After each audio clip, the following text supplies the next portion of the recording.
Good afternoon, folks. It's about 1 o'clock in the afternoon, Thursday the 11th of July 2019. So here we are, pretty much midwinter,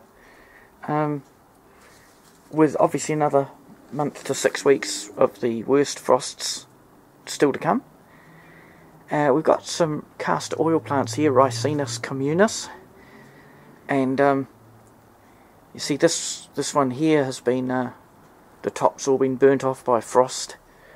The ones just right next to it, close to the brick wall, are alright at the moment. They've lost a few more leaves than normal, but you can see they're looking alright. Actually, something that is curious to note here is, and I'll get down close so you can see them, that's a little Lowcut. I need a pointy sticky thing. I don't have a pointy sticky thing. But what I do have is a leaf stalk. This is a baby Lowcut. Now the Lowcut is the edible fruit, of which I got several of in December and January. And each fruit gives you several seeds, 1 to sometimes 4 seeds. But sometimes the seeds look a bit, they look like they're a bit useless. And here's another one over here. Here it is. Where's my pointy stick thing? Here it is. There we go. It's actually got a little wee baby castor oil in the back. There it is there. That just sprouted very late in autumn, but it's still alive. As you see, it's got 2 quite woody ones there. A couple of years old now. Yeah, I got several Lowcut fruits. I got some from 2 fruits, I think, from my own little bush or plant treeling trying to grow in a large pot, and there was a bunch at the Polytechnic in the garden there that hadn't quite been killed by the gardener yet, so I got some fruits off there, and the birds had some, and I got some other fruits. And here we go. I'm going to move around here. I had sort of 2 lots of 4 good fruits. Got the sun just right in the angle there. I'll try to darken it so to get that better contrast. So I had 2 lots of 4 good looking seeds, and I put 4 in one pot and 4 in another pot, and these actually got eaten off by snails a couple of times throughout the summer. I had to put snail baits. One of the the last spring and summer season is the only time I've used chemicals as in snail baits here in 11 or 12 years. And this one here, with my finger will indicate, that's actually been completely eaten off by snails a couple of times, and it's the poor little seed, it's put out another sprout. The snails seem to have been killed off by the winter cold for the time being. So anyway, it looks like we've got 3 good seedlings here and 2 good ones there. And where I showed you those, there's a, where was I seeing today earlier? And I've lost my little pointy stick thing again now.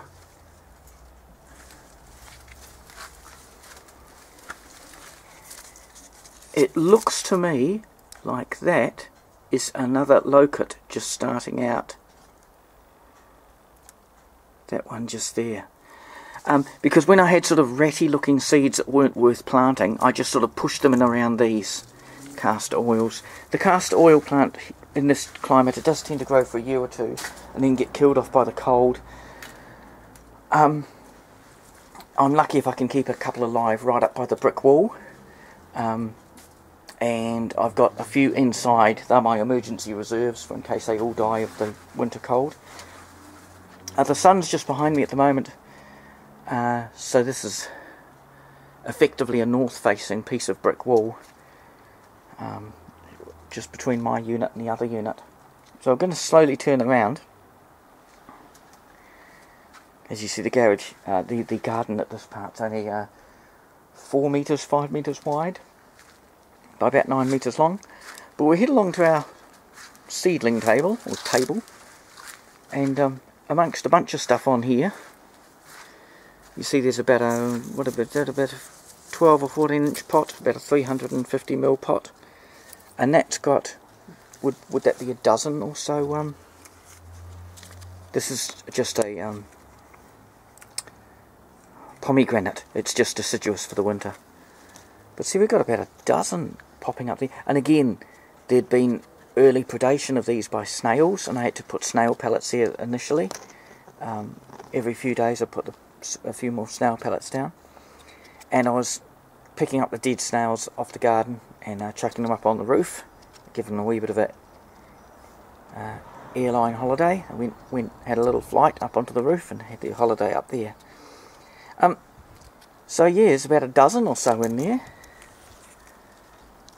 And along with this thing, I'm not sure if that's showing up there.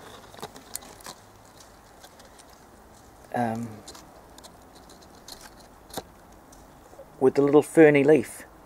Now that could be an albizia, and it could be a Castor Oil, one of the Australian wattles. But anyway, the other things just to look at from here, so looking towards the northwest now, and of course the sun's going to be in the wrong angle. That palm there with the biggest leaves is a Washingtonia robusta, the Mexican fan palm. And I put that in the ground, it wasn't last summer, it must have been the summer before. And it's grown. As you see, those fronds are close to 1 metre across.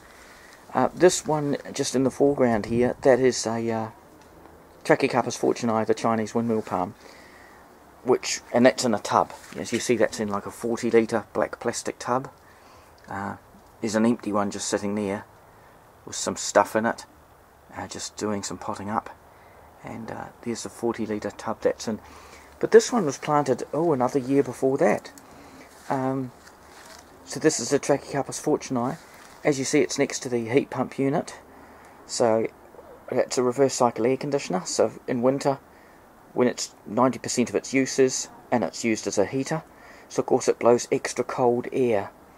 So what I've got, hello, we've got a cat. Just turned up. So for many months of the winter, obviously this thing's going to be blowing extra cold air as it makes the living room warm. That's a New Zealand cabbage tree, because that doesn't mind a bit of cold air blowing all over it. And we've got a couple of the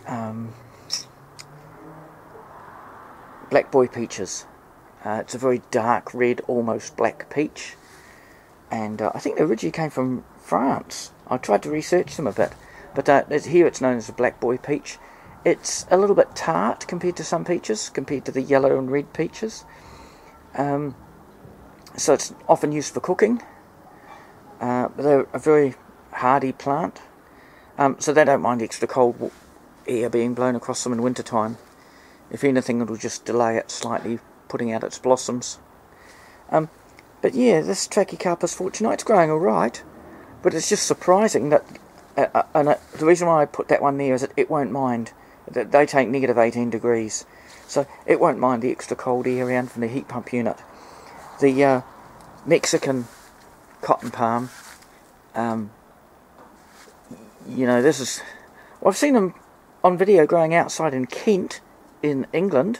So, but yeah, they don't like cold if they don't have to. They're a desert, very desert tolerant. And the angle of the light is completely wrong. I do apologise. I'll try to move around. This is just a day I'd like some cloud and we've got sun. That's the Australian Castor Oil. The ferny growth up there, that's a evergreen albizia. So they're pretty rare here in Christchurch.